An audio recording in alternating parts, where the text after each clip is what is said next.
মুসলমান, এখানে একটা কথা মনে রাখবেন, কোরআনের বিধান, কোরআনের জীবন ব্যবস্থা 1 নাম্বার পরিপূর্ণ, বলেন পরিপূর্ণ, বলেন 2 নাম্বার পরিচ্ছন্ন, বলেন 3 নাম্বার নিরাপদ, 4 নম্বরে ইজ্জতময়, 5 নম্বরে সার্বজনীন। কথা বুঝেন? কোরআনের জীবন বিধান 1 নাম্বার পরিপূর্ণ, 2 নাম্বার পরিচ্ছন্ন, 3 নাম্বার কি বললাম নিরাপদ, 4 নাম্বার ইজ্জতময় সম্মানজনক, 5 নম্বর সার্বজনীন, সমস্ত জাতির জন্য কিয়ামত পর্যন্তের জন্য আল্লাহ তাআলা এই কোরআনকে জীবন বিধান বানিয়েছেন।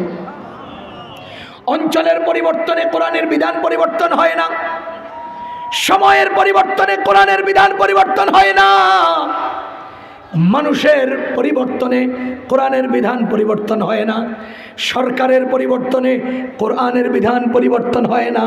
সুতরাং এটা সার্বজনীন। বলেন কোরআনের বিধান কি? সার্বজনীন। 2 নম্বরে বলেছি পরিপূর্ণ। আমার আল্লাহ বলেন আল-ইয়াউমা আকমালতু লাকুম দীনাকুম, আমি তোমাদের দিনকে পরিপূর্ণ করে দিয়েছি। সুতরাং কোরআনের বিধান পরিপূর্ণ। মুসলমান বলেন পৃথিবীতে আছে 4টা জিনিস। বলেন তো পৃথিবীতে কয়টা জিনিস? 1 ব্যক্তি, বস্তু, জায়গা, সময়। কয়টা জিনিস? ব্যক্তি, বস্তু, জায়গা, সময়। বুঝতেছেন না আপনারা? যেখানে আমি বসে রয়েছি এটার নাম জায়গা, যেই মুহূর্তে আমি আছি এটার নাম সময়, যে জিনিসটা গায়ে দিছি এটার নাম জিনিস, আর আমি ব্যক্তি। বলেন আমি ব্যক্তি। আমি হলাম ব্যক্তি, আমার গায়ের জামাটা হলো বস্তু, যেখানে বসে আছি এটার নাম জায়গা, যেই মুহূর্তে আছি এটার নাম সময়। এই ছাড়া পৃথিবীতে আর কিছু নেই। এবার আপনাকে আমি প্রশ্ন করি, পৃথিবীর কোনো ব্যক্তি, কোনো বস্তু, কোনো জায়গা, কোনো মুহূর্ত, এক বিন্দু দেখাতে পারবেন যেটাতে ইসলাম নাই, যেখানে ইসলামের দিক নির্দেশনা নাই, যেখানে কোরআনের বিধান নাই, যেখানে নবীজির আদর্শ নাই? না, পৃথিবীর কোনো সময় এমন নাই যেখানে নবীজির আদর্শ ছাড়া পার হয়ে যাবে। পৃথিবীর কোনো জায়গা নাই যেখানে নবীজির আদর্শ ছাড়া, ইসলাম ছাড়া পার হয়ে যাবে। পৃথিবীর এমন কোনো বস্তু নাই যেখানে ইসলামের বিধান ছাড়া পার হয়ে যাবে। পৃথিবীর এমন কোনো ব্যক্তি নাই যেখানে ইসলাম ছাড়া পার হতে পারবে। সুতরাং আমাদের দাবি হলো ইসলাম এবং কোরআন, কোরআনের বিধান পরিপূর্ণ। আমাদের বিধান কি? পরিপূর্ণ। দুঃখজনক বিষয় কি জানেন? আমরা পরিপূর্ণ জীবন বিধান পাওয়া সত্ত্বেও আমরা আজকে আমাদের বিধান ত্যাগ করে অন্যের কাছ থেকে বিধান হায়ার করি, অন্যের কাছ থেকে বিধান হায়ার করেছি। এজন্যই আমরা লাঞ্ছিত, এজন্যই আমরা অপমানিত। আজকে পৃথিবী মুসলমান লাঞ্ছিত কেন, অপমানিত কেন, মুসলমান পরিস্থিতির শিকার কেন? এর মূল কারণ হলো মুসলমান তার পরিপূর্ণ, নিরাপদ, ইজ্জতময় এবং সার্বজনীন এই জীবন ব্যবস্থা বাদ দিয়া অন্যের কাছ থেকে অসম্পূর্ণ, খোঁড়া, ল্যাংড়া এবং বেইজ্জতির আদর্শকে কাঁধে নিয়েছে। এটা বোঝার জন্য আমি একটা উদাহরণ দিই। আপনাদের বাংলাদেশের রোহিঙ্গা আছে না নাই? বাঙালি আছে না নাই? ইনসাফের সাথে একটা উত্তর দেন। আমাদের দেশের সরকার যদি কোনো সময় ঘোষণা দেয় যে রোহিঙ্গা এবং বাঙালিদেরকে 1000 টাকা করে অনুদান দেওয়া হবে, বাঙালিরা লাইনে আসো, রোহিঙ্গারাও লাইনে আসো, বলেন কোনো বাঙালি যদি রোহিঙ্গাদের লাইনে যায়, রোহিঙ্গারা জায়গা দিবে?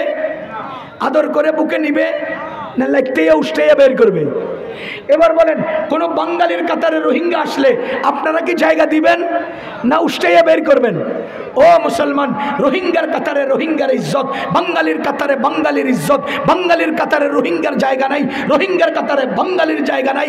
ঠিক তেমনি ভাবে আমার আল্লাহ কোরআনে কারীমের সূরা নিসা এর মধ্যে বলেন আল্লাযীনা ইয়াত্তাখিযুনাল কাফিরিনা আউলিয়া মিন দুনিল মুমিনিন, যারা মুমিনদেরকে বাদ দিয়া কাফেরদের কাতারে ঢুকছে, যারা মুমিনদেরকে বাদ দিয়া কাফেরদেরকে বন্ধু বানিয়েছে।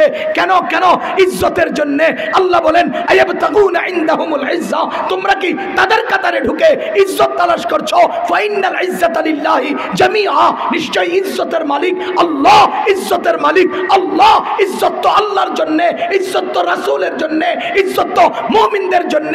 সূরা মুনাফিকুনে আল্লাহ বলেন ওয়ালিল্লাহিল ইজ্জাতু ওয়ালি রাসূলিহি ওয়ালিল মুমিনিনা, একমাত্র আল্লাহর, রাসূলের এবং মুমিনদের জন্য ইজ্জত। তো ইজ্জু মান তাশা, ইজ্জতের দান করেন আল্লাহ, ইজ্জতের রব আল্লাহ। সুবহানা রাব্বিকা রাব্বিল ইজ্জা, ইজ্জতের রব বলেন আল্লাহ। অথচ আমরা কাফেরদের কাতারে ঢুকে ইজ্জত তালাশ করছি, যার কারণে প্রতিনিয়ত আমরা লাথি আর উষ্টা খাচ্ছি। আমরা আজকে অপমানিত হচ্ছি কেন? যেখানে আমাদের ইজ্জত আমরা সেখান থেকে সরে অন্যের কাতারে ঢুকছি। কথা কি বুঝতেছেন? এবার বলেন, আমাদের ইসলাম প্রথমত সার্বজনীন, বলেন। 2 নাম্বার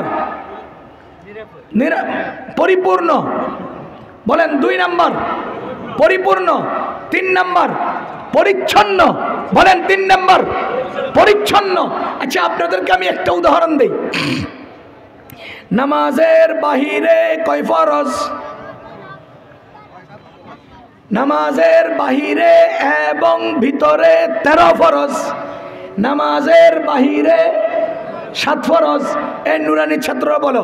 1 নাম্বার শরীর পাক, কাপড় পাক, নামাজের জায়গা পাক। বলেন তো একদিনে কয় ওয়াক্ত নামাজ? বলেন একদিনে কয় ওয়াক্ত নামাজ? নামাজের বাহিরে কয় ফরজ? 7 ফরজ। প্রথম 3 ফরজ কি? শরীর পাক, কাপড় পাক, নামাজের জায়গা পাক। তার মানে আপনার প্রতিদিন 5 বার শরীর পাক, কাপড় পাক, নামাজের জায়গা পাক, ব্যক্তি পাক, জায়গা পাক এবং জিনিস পাক, বস্তু পাক। ব্যক্তি পাক, বস্তু পাক, জায়গা পাক। এই 3টা পাক হলে সময় অটো পাক। এবার বলেন, প্রত্যেকটা জিনিসকে প্রতিদিন 3 বার 5 বার করে পাক হতে হয়।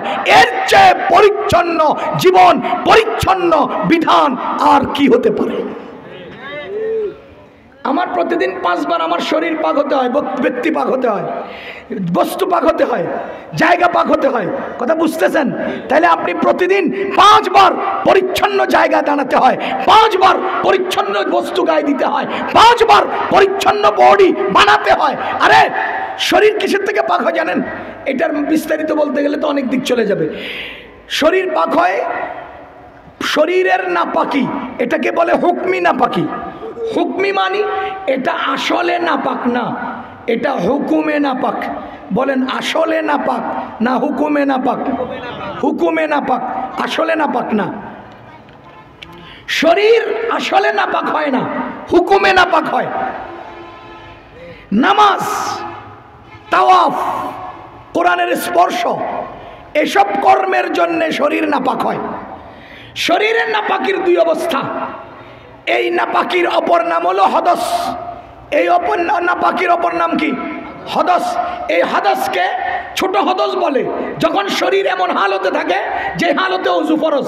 আবার হদস বড় বড় হদস বা হদস আকবর বলে এমন হালতকে যে শরীর গোসল ফরজ, গোসল করা আবশ্যক হয়। তাহলে গোসল ফরজ হলে গোসল করতে হবে, ওযু ফরজ হলে ওযু করতে হবে।